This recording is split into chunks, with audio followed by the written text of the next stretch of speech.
Well, make sure you can hear me good. Yeah, I got you, man. I can hear you.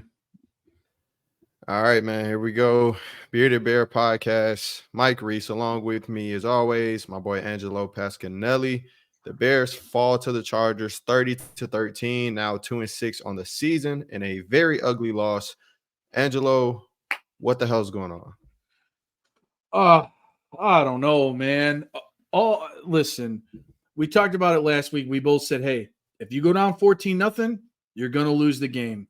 And that's exactly what they did. They went down 14-0. They couldn't rely on the run game. And I don't know. I don't get me wrong. I feel like there was a lot of bad calls in that game towards the Bears, which Yeah, you know, you got we got the Mooney play. He wasn't down. That should have been a score. They're yeah, blowing the whistle on Komet and he's still moving his feet. He breaks out of that tackle and goes to the house. That should have been a touchdown. yeah. And Hmm. Velus Jones, I do not know why he is still on the Bears. They should have cut him last year when he muffed like 3 punts in a row. Like he has no skill set. You pay the guy to catch the Yeah, ball.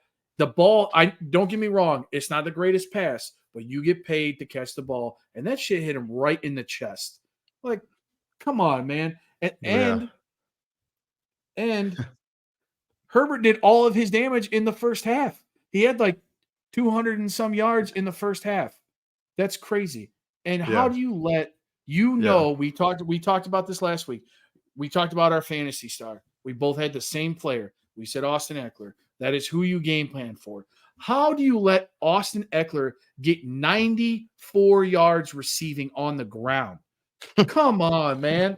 Well, they even at one point they switched out of a zone and switched to man coverage, and everyone was covered except for Austin Eckler. How do you do that? That's like, yeah. hey, let's game plan for the Bears. Everyone's covered except for DJ Moore. I don't know. Yeah, What were your thoughts, Mike? literally. Um, basically everything you just said. Um, so I saw that Eberflus kind of put that Mooney play more so on Mooney than the refs because he didn't get up and like sprint to the end zone right away. And yeah, that's true. But at the end of the day, it did just feel like every single call went against the Bears in like the most crucial times possible, even though there were very few because it was only a game for like two possessions. And to capitalize on that, the Bears lost the penalty battle 7-2. So you're already putting yourself behind the eight ball there. The thing that stood out to me right away. So the first play of the game, I had a weird feeling it would be a bomb because what did we hear all week? Bajan's arm isn't strong. Why didn't he throw the Hail Mary? I just had a feeling that they would come out and try to make a statement with that, right? But then you get that big play and you follow it up with a Trent Taylor reverse directly at Khalil Mack. Right? And when that happened, I looked at my girlfriend and I said, this shit's about to be a blowout. Like I could just right away. That's just the vibe I got from it. Throughout the game, Justin Herbert was just untouched, literally 0 sacks on the day. I think he might have been pressured twice.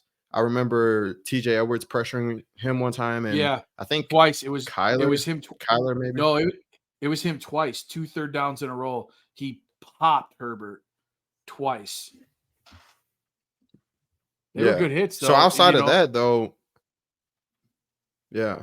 And you got to think Herbert hasn't been playing his best ball coming into today. We said that last episode. I went through his numbers the past 3 games. They were not good.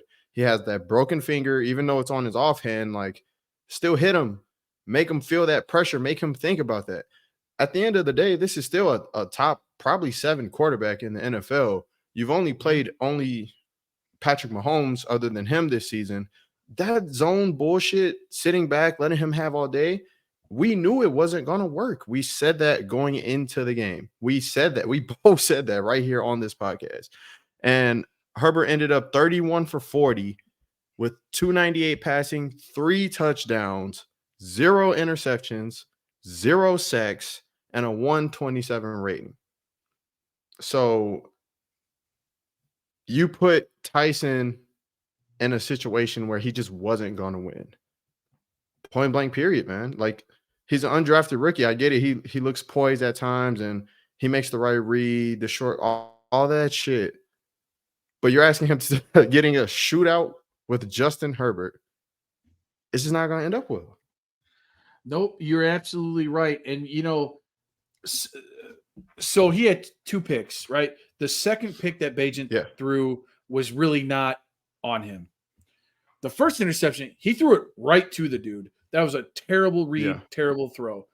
But Yeah. on their drive that they scored the touchdown, the first touchdown, Yeah. he looked really good. I He thought he did. looked really He good. made some big time throws. The one to who was that? Cole? Was it Cole when he threw it like over the linebacker? Like that was Cole, right? On the sideline. Yeah, yeah, yeah, Um right over his head. that Yeah, so that was a nice throw when he was on the run right after the drop touchdown pass and he threw the strike to Cole. That was a nice throw. But just kind of staying on Tyson and this doesn't have to do with Tyson, but more so of the media, which we'll get into later. But you said it, so it's like fresh on my mind. The interception he threw to DJ Moore, right? After the game, he took full accountability for, which I appreciate hearing because there hasn't been a lot of that. But what I don't like is how like the media was trying to spin it like, oh yeah, he had miscommunication with DJ and I don't know what happened there, blah blah blah. It's like, dude, he just made a bad pass. So like it was a terrible, like you said, it was a terrible read. Why were you forcing to DJ anyway? You had Mooney right underneath, like he was wide open. Just we'll get into that later, but that was just fresh on my mind. I wanted to say that. Tyson ended 25 for 37 for 232, which isn't great. And 2 interceptions, no touchdowns, 62 quarterback rating. Yikes. And another thing that bothers me is with the Bears is how does Komet disappear one game and then he has like I don't know something like 10 catches. 10 catches for 79 yards. Yeah. Yeah, Yeah. you used them yesterday. Don't get me wrong, they got blown out, right? But why is the game plan so drastically different? Because other Mhm. teams that had, obviously I use Travis Kelce all the time, but think about guys like Antonio Gates and Tony Gonzalez and Gronk. Like you get those guys involved because they help the offense move the ball. Why the week prior? I know that the run game was working, but why does he disappear in a game? And then in a game like this, they're down. He has 79 yards, 10 catches. You threw the ball to him 10 times. Last week you threw to him 0. Like I don't get that. Yeah, the inconsistency in the play calling and the game plan is just wild to me, man. Like the second half, your best player on offense gets 1 catch. 1? You're down. You're down Unbelievable. 24-7. How is that possible? How is it possible?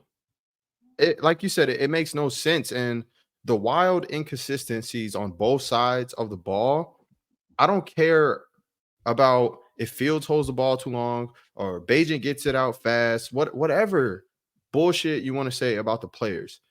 The coaches are so inconsistent when it comes to game planning, scheming, and what they call that there's no way you can like build momentum.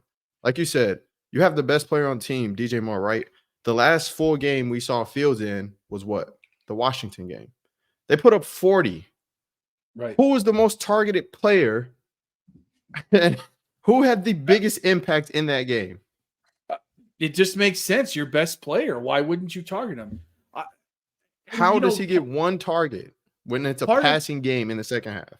Part of me thinks so. I harbor back to our last like wide receiver 1, which would have been Allen Robinson, right? I feel like they did the same stuff with Allen Robinson. Like he would one game he'd get like 15 targets and he'd have a great game, and the next game he'd have like 3. So Yeah. I don't know if it's because that's a totally different coaching staff, So I don't Yeah. know if it's just like the coaching ineptitude that the Bears are choosing is the problem, or is the Bears organization as a whole with the McCaskies and whoever is the CEO of football operations, are they getting involved in places that they shouldn't be involved in? Not football Yeah. operations, but business operations. Like, are you telling them like they need to feed these other players?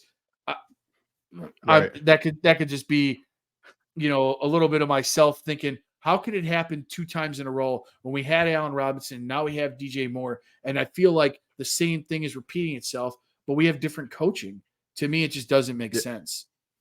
It's so much unexplainable stuff happens to the Bears that don't happen to any other teams. Like it leaves you thinking stuff like that. It leaves you just like I named the title of the show, "Ugly Loss Leads to More Questions," and that's exactly what it's doing. Like we don't have any type of answer. What are the Bears good at? They couldn't run the ball last game because we couldn't get a stop. You go from Washington where you targeted DJ Moore. I don't have the number, damn near 12 times, which led to 3 touchdowns, to Minnesota where he only has what was it, like 5 target, weird shit, right? Yeah. You go to Oakland, you guys play this physical style of defense. You're getting after Brian Hoyer, you're running the ball. Then you come to the Chargers, and none of that is there. So to me, I know a lot of the questions revolve around, oh, are we keeping Fields? Are we going to move on with Bajent? But everything just falls back to this coaching staff with me, man. Like I'm so Absolutely. done with this coaching staff. I don't get how Eberflus is a defensive guy and no one on that defense is flashing. Not one person. Listen, the only thing I can say about the defense, right, is they might have given up a lot of passing yards, but again, last night they only gave up 54 rushing yards. That is the best thing about the Bears defense, is that they can stop the run. Hey, but the They problem can is, stop the run, but can you though? right? I mean, 90 That's what I yards was. from your running back is yeah. Yeah, well, that's what I was just going to say is, even though you are stopping the actual rush attempts, right? Are you stopping the run, or do people know that they can just pass on you and they're not running? Right.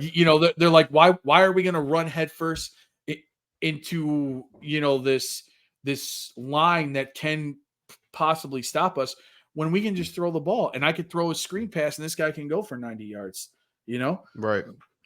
and Right. another thing was, I remember specifically one play. Foreman had like a 20-yard run, and it might have been on their second possession, and they get called for, I don't know, illegal hands to the Oh face. yeah. The back-to-back by Lucas Patrick. Dude, come on, man. Draft a center, please. Yeah. Just draft Yeah. just draft a good center that we know. I want a Jason Kelsey that can play for us for a long period of time, and he doesn't have all kind of mistakes like that. The Yeah. mistakes is what is costing the Bears, because a guy like we had talked about this a couple episodes ago. You're asking these guys to play mistake-free football, perfection football, which isn't going to happen. It doesn't happen for anyone. Look at Mahomes this weekend. I know he Yeah. was sick, but you're talking about one of the best quarterbacks in the league, if not the best quarterback in the league, and he had an awful game. It happens to everyone. Yeah. To Denver of all teams. Wild. Yeah, that was insane. But yeah, I mean, going back to what you said, the run defense, like I think I said this last week, is easily the most improved part of this team. But what the Chargers did and what they figured out, what Luke should have been taking notes on, is how you beat an aggressive run defense is by throwing screens. So essentially, the screen game is just an extension of the running game. So Right. yeah, sure, they held Austin Eckler to I think like 45 yards rushing last night, but I think it was only 25. was it 25? Yeah, because Yes. Joshua Kelly, is that their Yeah. other running back? Yeah. He had Mhm. like 25 too. Okay, so they held them to like, let's just call it 55 total.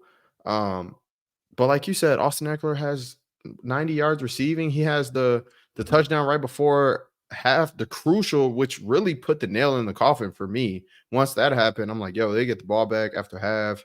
Game's It's no over. way we Yeah. come back from that.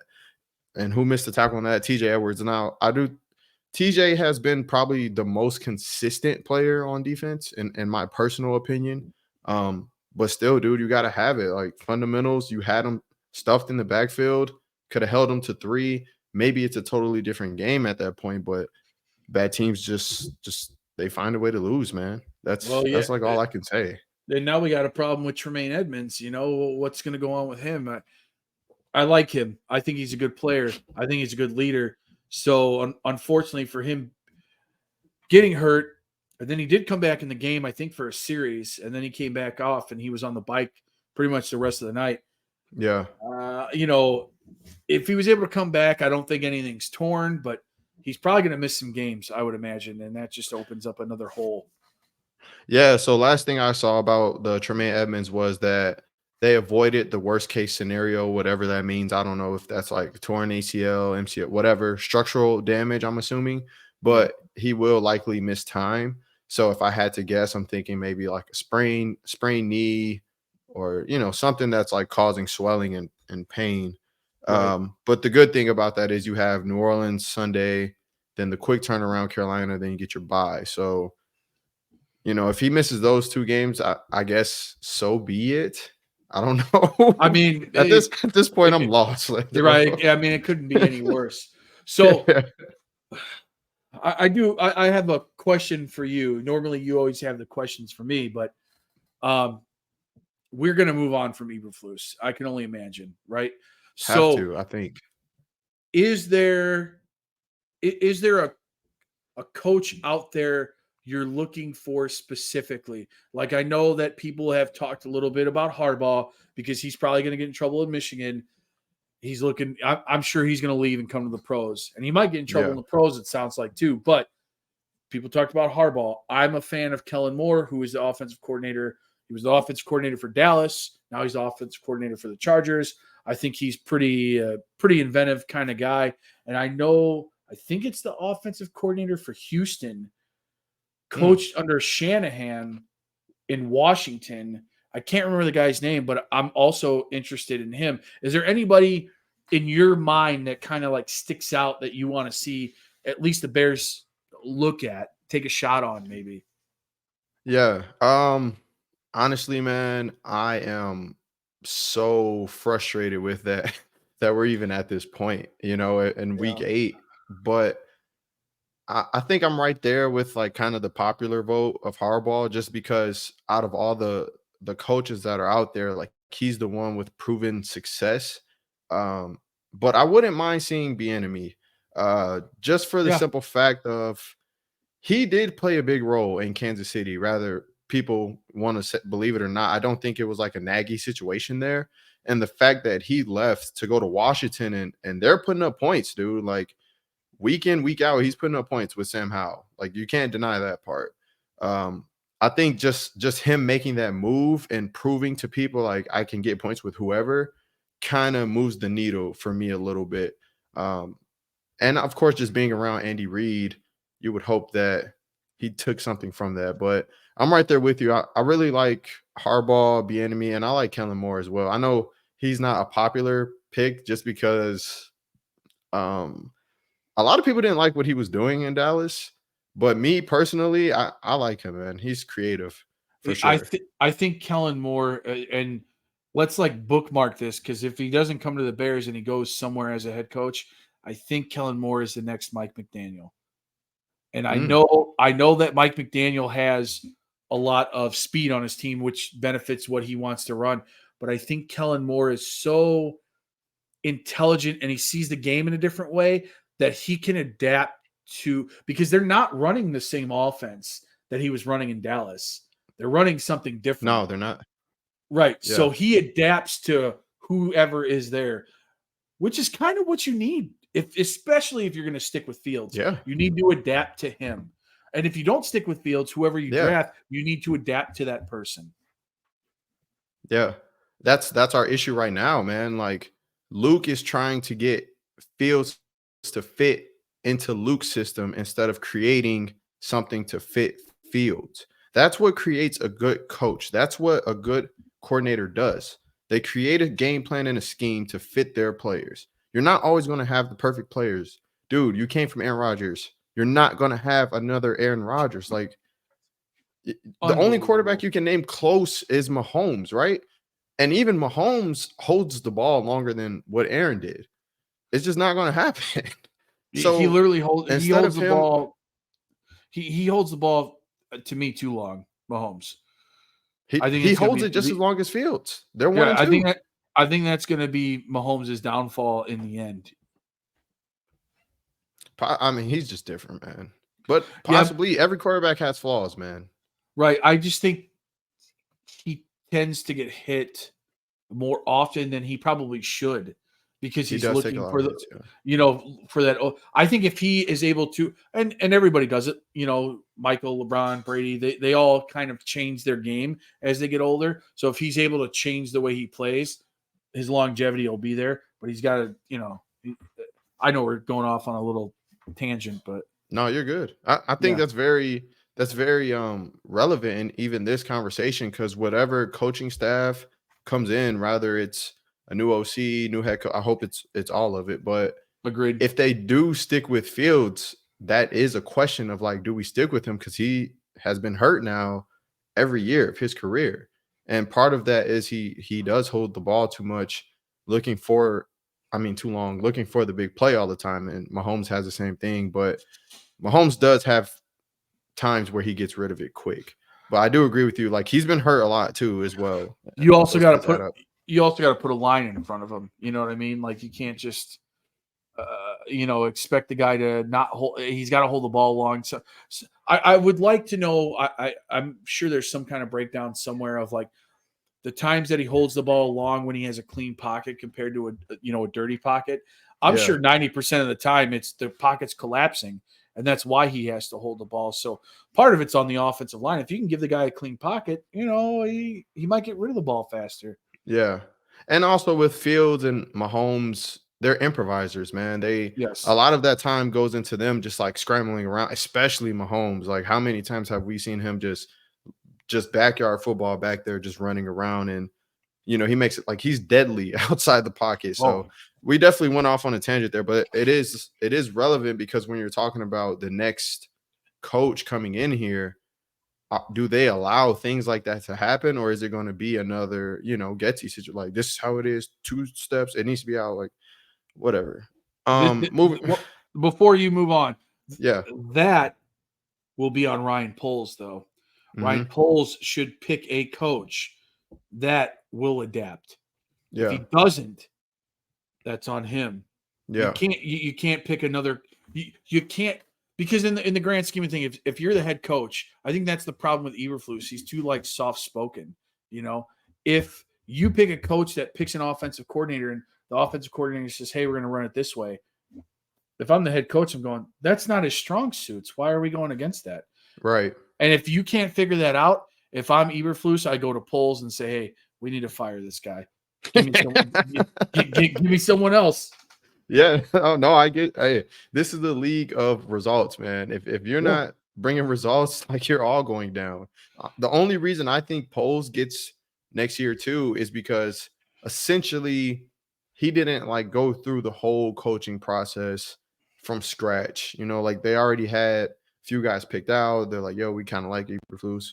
You know, that's why I think he'll get another chance at it. But you're absolutely right. If you don't get an innovative coach in here and an innovative staff, he's going to be out of here too.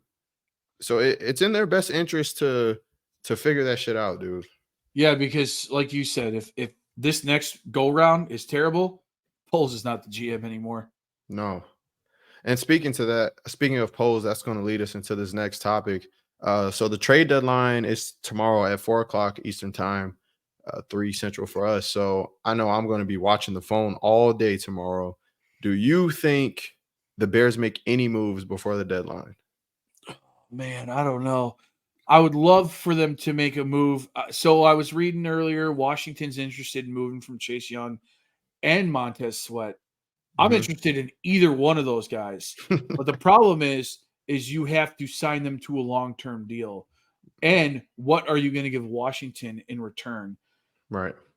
You don't want to give away too much. So I think if they make any move, they move on from Fields. I think that's what Wow. In the next 24, you think that's the most likely move?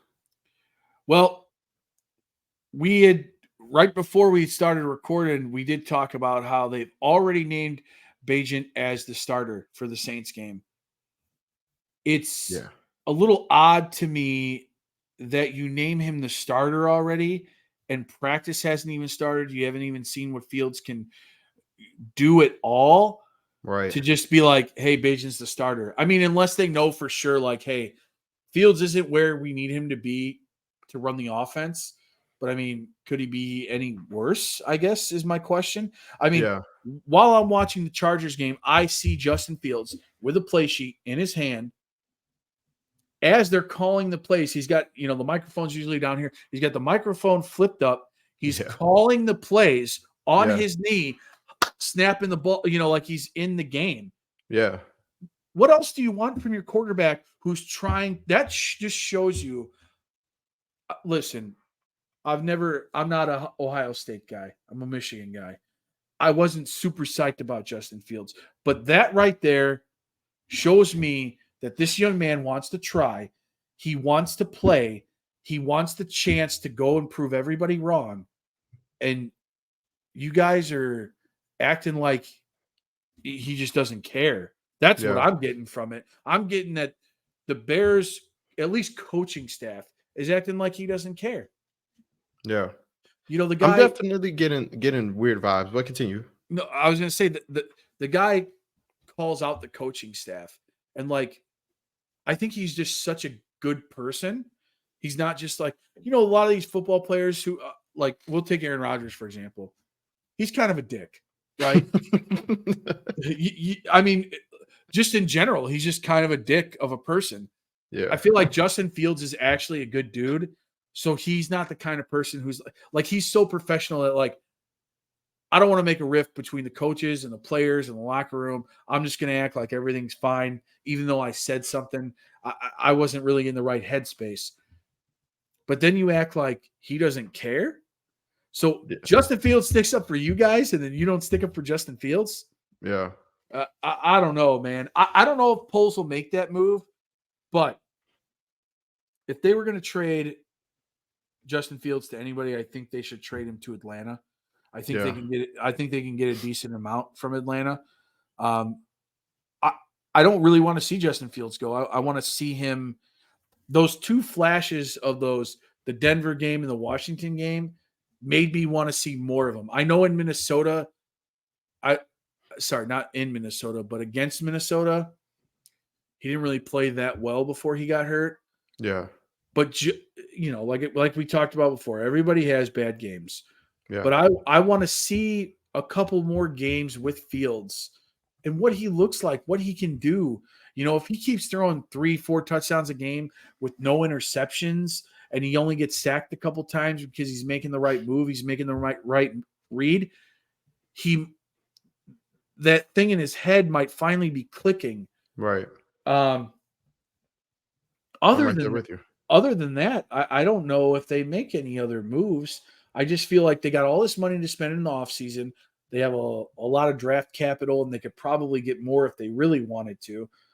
I just think that they're kind of content, it seems like. I don't Yeah. know. How do you feel? So basically, just to get a full like understanding of what you're saying you don't think they will make a move, but if you had to like put your money somewhere, you think it would be Fields. Correct. Yeah. Okay. Um, I don't think they move Fields just because of the simple fact of I feel like you have to see the rest of the season through with him. For one, you don't know where you're picking. So let's say they trade him off and then Carolina goes on a weird winning streak, you end up with pick 10. Now it's like, oh shit, we're out of that blue chip quarterback range. We're going in the next year with just Tyson and some veteran. So I think they keep him off of that alone. But I'm right there with you. I think ruling him out on Monday for next Sunday already is a bit weird when you were dragging it out all week last week. So I get it. Tyson's a starter. But what he didn't say is Fields is completely out. So if we come in Wednesday and Fields is better, and they're like, "Yo, he's the emergency quarterback for Sunday," then I think Thursday against Carolina, you see Fields back out there, if you get me. Um, as far as making moves by tomorrow, I it sucks, man. It really sucks. I don't think they do anything either, honestly. But that sucks because they need a pass rusher so bad. Oh, it's almost unbelievable how bad they need one. Shit, and a center, honestly, man. Like, to me, it's kind of hard. How can you actually see what you have in these young corners and see what you have in these young pass rushers and these young tackles when you don't have the foundational pieces surrounding them? The three tech and the center are the two damn near most important positions on both sides of the line. And they You don't cannot even and they don't argue even left really tackle. have a good 3 tech either. That's another problem. They don't have you have Justin Jones there, man. So I don't think they make any moves, but if they do, it has to be one of those two positions to me. It has to be. I, Where I, you I at with Jalen? You think they resign Jalen by tomorrow? by tomorrow, Yeah. ooh, See, my thing is if you don't, I feel like you have to trade him. Because in free agency, he's out, man. I think if you don't sign Jalen by the offseason, he's gone. I don't know if they do that by tomorrow. I don't know, man. That's a rough question. I would love to see if they made any move. That would be the best move they make is to re-sign Jalen. I agree. If they don't, and they, like you said, the problem is if he gets to free agency and let's say he wants to stay with the Bears, he likes playing with the Bears. He's got guys that he's played with that he really enjoys, the camaraderie and stuff. And he likes Justin Fields if he stays and he thinks like, hey, Justin Fields is the future. Like we're going to do this. And someone offers him 5 years, $105 million, and we offer him 5 years, 60 million. He's gone. He's out. If you offer him 5 years, 60 million before anybody else can even offer him anything, he might just take it. And then you can work on, if he ends up becoming the most dominant cornerback in the league, you can work on that, extension or restructure or whatever you want to do. So, unfortunately, I think they're not. I don't think they will. And we spoke about that last week, so we won't get on that too long. But I'm right there with you, man. Someone will pay him, and I wouldn't be surprised if teams are making calls. Like I saw a report right before we started recording that Buffalo may possibly be interested because that's a team that's making a push. They lost Tre'Davious White. They're calling about a 25-year-old premium corner in this league. They'll pay him. Shit. Oh, yeah. So he's going to have options. It's, if anything, he's in a comfortable place because he can play out the year. Free agency teams are going to be calling, man. He's a young, premium, talented corner, which is why I believe you have to pay him. Like at some point, you got to start keeping good players instead of just getting rid of them every single year. Right. Why develop the good players and then let them go to another team so they can be better instead of just keeping them yourself? Yeah, I understand it. Not to cut you off, but like I No, definitely get Pose's stance on like I have a number and I'm sticking to that number. But if it's a matter of $2 million, like what it was with Roquan, dude, we have the most money in the league by far. Just pay it. I mean, come on, the Ravens aren't even giving up that many points, and a lot of it, I don't want to say all of it, but a lot of it has to do because Roquan knows where the ball is going to be all the time. And I know you had, just talked about, getting a center, and you can't really see what these tackles are going to do with a bad center. But even last night, Evans runs that, it might have been a pitch for a touchdown. Yeah, that toss. Right in front of him, leading the way. That's what you want from your young guys. You want them to be out there making plays. That's what I like to see. So Wright's a stud, man. Yeah, make some moves, man. Will you make something happen? Because the time to compete in that division is now. Yeah, especially with Kurt going down and the Packers aren't good. Like that loss still pisses me off. At this point, it's really just Detroit's to lose, but you can make up a lot of ground in Yeah, this division. And the Bears have been beating bad quarterbacks. That's been their thing this season. And right. you have a lot of them coming up. You got, I mean, Derek Carr hasn't been lighting the world on fire, but I'm not picking the Bears to win because of that Saints defense. But Cam Jordan has been like doing it for like 100 years. It seems like. yeah, dude, they're a good defense. But then you got like Bryce Young coming in here. Then you have whoever Minnesota's quarterback is going to be at the time. I don't even know who it is. You got Jordan Love again. Then you play Atlanta. You play Arizona. So You play Kyler Murray, who hasn't played all year, pretty much. By the maybe, time, yeah, maybe unless they're tanking by then. well, they already said today that they're benching Dobbs and starting the rookie, if Murray isn't ready to play next week. Yeah. But whenever Murray's ready to play, they said they're going to start him. So Okay. you're probably going to play Kyler Murray on like after 2 games. But you know what'll Yeah. happen? He'll have 2 shitty games and he'll play the Bears and have a dominant game. That's the kind of shit that happens, you know. He says just the way it works. So before we get out of here, we could just touch on this real quick. So on 670 to score today, Bernstein basically went on like a crazy rant about how he feels the Bears are like kind of backstabbing Fields through how can I how would you put it? Like backstabbing him through like Through the making the media uplift Tyson, I guess. yes, yeah, he's using the media. Well, the way he's portraying it is that Eberflus is using the media in a way to make Fields look bad. I Yeah. guess you know. The organization, like he said, even polls, whoever it is, Getty. Um, I'll let you go first on that one. Listen, Bernstein has some very aggressive takes, and he's outlandish sometimes. But the guy's speaking all kind of facts. I Yeah, he mean, is. how could you? I don't know, man. How could you make it seem that way when you know that Fields wants to play? Because why? Because you don't think you can win with him? Because you don't think you can coach him? Why can't you coach him? It's not like he's a bad player to coach. I mean, Yeah. I guess we're not in the day to day. We're not in the locker room. But from everything that we see in all the years of football we've watched, we know that guys like Randy Moss and Chad Ochocinco and Jim McMahon, even, they weren't easy to coach. But you already knew that just from the way they acted, the way they talked, their body language, their interviews, you know. But then you got guys like Fields and Manning, you know, guys who are all about winning and about the team and doing whatever they can do to succeed.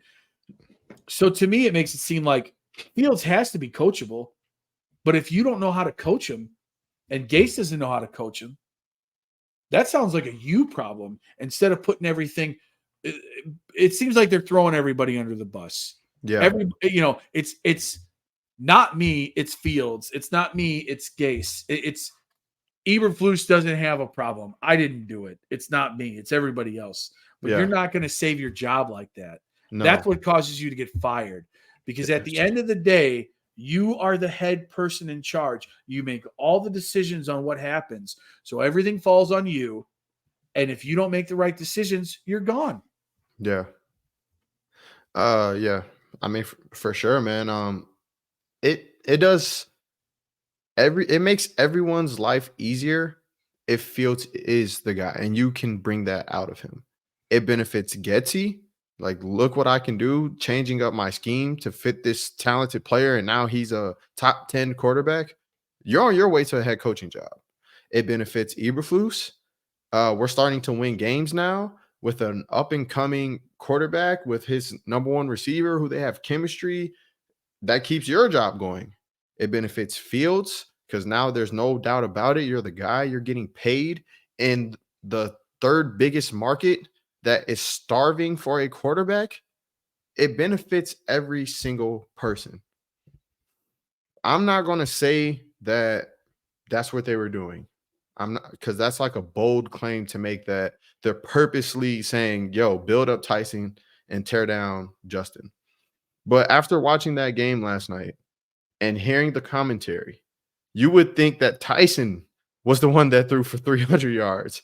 And what caught me off, the one that raised my eyebrows was when Colin said that Fields needs to be like taking notes from Bajan. Did you hear that when he said that? What? So I forgot the play, but like he basically worded it like, "Yo, Fields needs to be taking notes from Bajan, from that guy, like seeing what he's doing."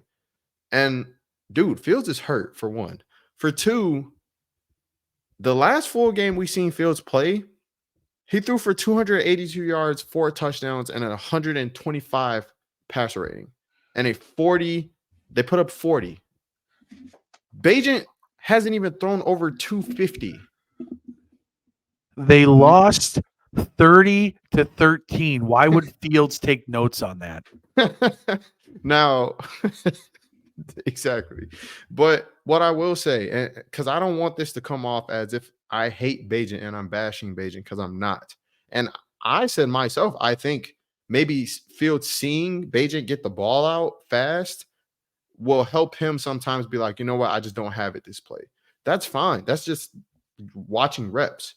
But saying he needs to sit and take notes on a backup who played not that great yesterday, it makes you question, like, what type of agenda are you guys trying to push right now? The story is amazing. I'm Right. not denying that. It's a miracle story. Like from JUCO to starting a game in the NFL, winning your first game in the NFL, it is amazing. But what are they seeing that we're not to make them push this as far as they are? It's not Purdy, dude. Purdy won his first 11 starts, took a team to the NFC Championship game. It's not Purdy. Stop trying to make it a Purdy story. It's not that. It'll never be a Purdy story. Purdy had the best running back in the league. He had the number 1 defense and the defensive player of the year on his team. He had a great offensive line with probably the number 1 offensive lineman on that team. He also had Deebo Samuel, who's like, to me, one of the most versatile wide receivers since Percy Harvin. You know, so I don't understand. Like you said, what do they see? I don't get it. I don't get. First of all, I don't like Colin. He's an idiot to me. So he has a lot of bad takes during games. Lots. And just because you play the game of football doesn't mean you know how to analyze the game of football. And to me, I've never really been a fan of him. No, So- I'm with you there. So for me, that's one thing. But why would you make that comment when they lost 30-13? It's not like they lost 27-30 and the game was close. Bajan threw for 3 touchdowns, 300 yards, and 1 pick, and it was a really close game. No, dude, they got their ass kicked. Yeah. So I don't know what you're talking about. Like a And 62 quarterback rating is what Fields needs to take notes on. Right, because he made 1 good throw. I mean, he made a couple of good throws. So he makes a good throw, and you're like, oh, Fields needs to take notes. He can't make that throw. Did you see him throw that touchdown in Washington to DJ Moore? He Yeah. literally put it where no one could grab it except for DJ Moore. Like, Yeah. are you just saying that because you're on prime time and you're trying to make like a crazy statement? Because if you watch the Bears on a week-to-week basis, you know that Fields has more talent in his arm. He's got a stronger arm. He also reads, to me, he reads the defense faster. He can extend the play longer. He's faster. He's more athletic. And I think the guys really do like playing for Fields. Yeah. And we are not here to make it a Tyson Fields debate, because I hate it so much that people have turned it into that. You can talk well or bad about one quarterback, and it has nothing to do with the other one. They are 2 different people with 2 completely different skill sets. Tyson gets the ball out faster. He does. It's a fact. That, like you said, that doesn't mean he reads his progressions faster. That means he just takes what's given to him faster. Fields does need to work on that. But Fields' raw natural ability, as you stated, his speed, his arm strength, he has one of the best deep balls in the NFL. Tyson just doesn't have that. So they can be two separate people with two strong skill sets that work in different ways without bashing the other one. And that's what I'm hating right now about not just the Chicago fan base, but the media. It's creating such a toxic situation of, well, Bajan is good at this, so Fields sucks. Or Fields is talented and he threw 4 touchdowns in a game, and Tyson will never do that. So he sucks. Like, dude, we just need to figure out how to win with whoever is at quarterback. Right. I could care less. I don't care if it's Justin Fields or Tyler. Is Tyler Bagent? Is his Tyson. first Tyson? Tyson. Tyson Bagent, or if it's Aaron Rodgers, or if it's Jordan Love. If we're winning, we're winning. I'm happy, but we're Yeah. not winning. So no Yeah. one needs to take notes off anybody. They just need to work together and figure out how to become better. 100%. And if Bagent ends up becoming something later on in his career, good for him. But it probably won't be for the Bears. Yeah. And if it is with the Bears, they're just going to ruin them. That's what it seems. Honestly, I feel like we're like the Cubs, and there's some kind of curse on us. Like, I'm not really sure what's going on. Yeah. I mean, on the list of issues on this Bears team, to me, quarterback is like down on the list, man. Like, if I'm just being honest here, it's so many other holes on this team. There's so many holes in that coaching staff and just the way they go about things. It's just quarterback is not our number one problem. It's just not. And until you fill those other holes and get a competent staff in here, we're just going to keep going in this same circle all over and over again. Normally I'd agree with you, but I disagree a little bit.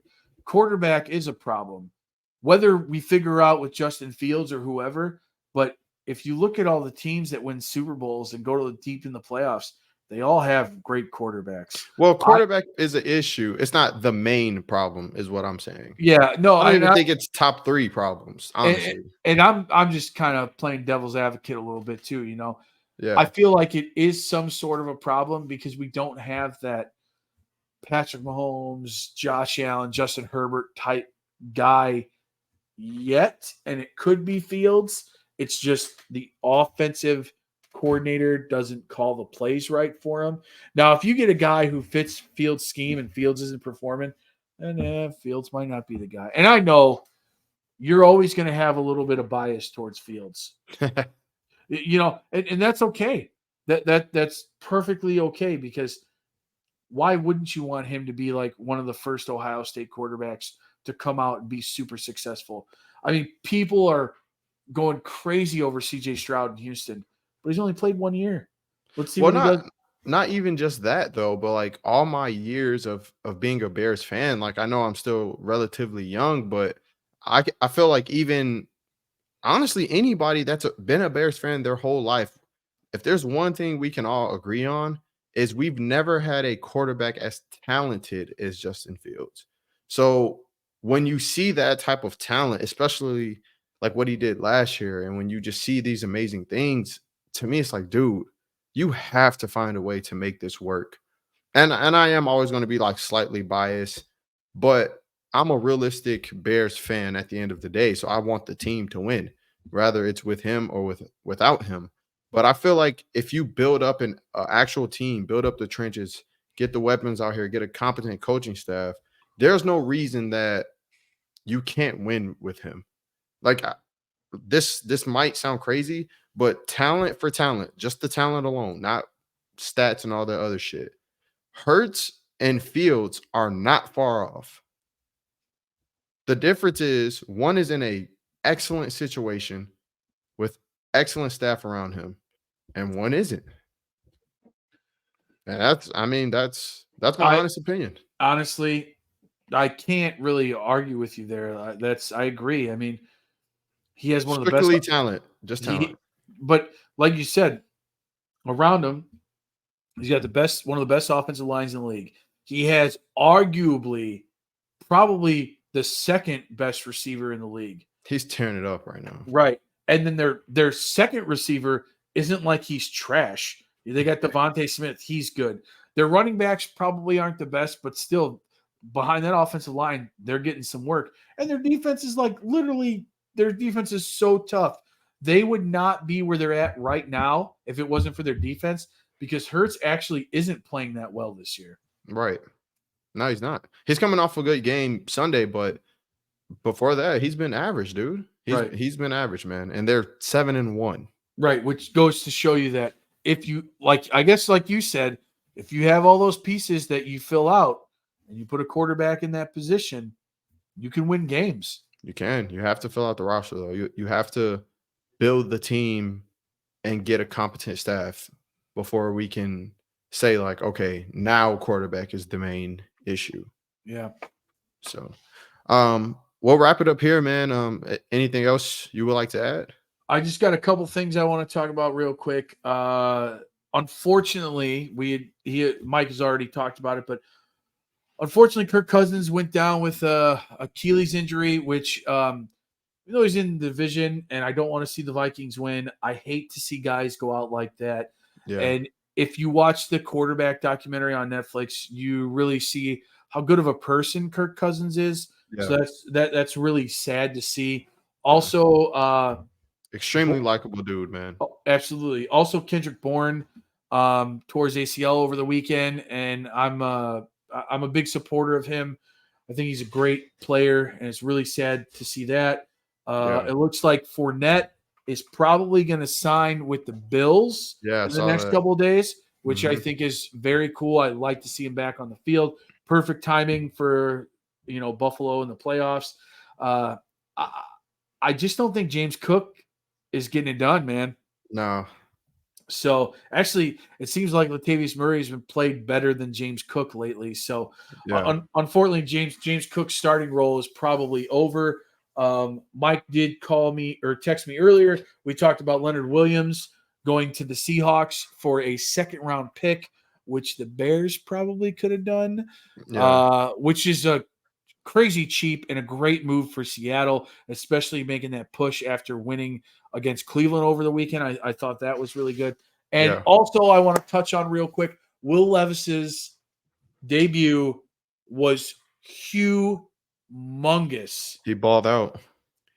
To me, if I want to see what he does next week, because they've already named him the starter for next week.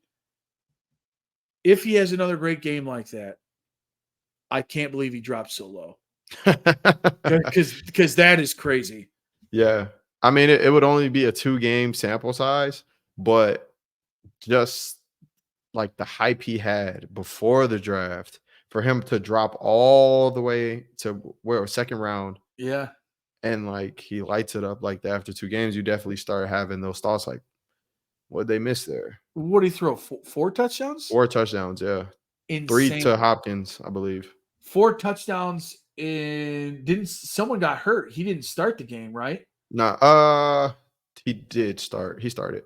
He started? Yeah. Tannehill is out right now. So Levis is a starter. And I gotta say, man, for you to throw 4 touchdowns in a game, obviously it's not that easy. People don't do it all the time. Yeah. But Hopkins is probably happy. Yeah, he was dude, he balled out, man. I mean, he had the hype coming into the season because he had that cannon of an arm. And sometimes you just get in those scenarios and you get in the right situation. You have Hopkins there who's a vet. You got Derrick Henry behind you who's a vet. Things just happen like that, man. They got a decision to make though, because trade deadline is tomorrow. What are you doing with Ryan Tannehill? If it's me, I'm on the phone. Yo, Jets, you looking at him? Who else needs a quarterback? Minnesota, what's up? Atlanta, what's up? They're still in it. So I mean, why not trade? Make him move. Get him somewhere. Definitely. Yeah, I'm curious to see what happens tomorrow for the trade deadline. We'll be watching, and I think we're coming back later this week to give a game preview against the Saints. So we'll probably be talking about some trade deadline stuff. Mike, is there anything else you want to add before we get out of here? No, that's it for me, man. I do hope that we come back with moves that the Bears made and we're diving into these players they got. But realistically, I just don't see it happening. But I mean, time will tell, I would love to come back and like, yo, we got Montez Sweat. Remember he sacked Fields 18 times last year? Yeah, that would be awesome. Yeah, that's it for me though, man. Go Bucks, of course. Big win against Wisconsin Saturday. Yeah. You guys are still cheating and shit, so That's right. I'm stealing all the signs. But all right, Bearded Bear Podcast. We will see you later on this week. All right, everybody, bear down.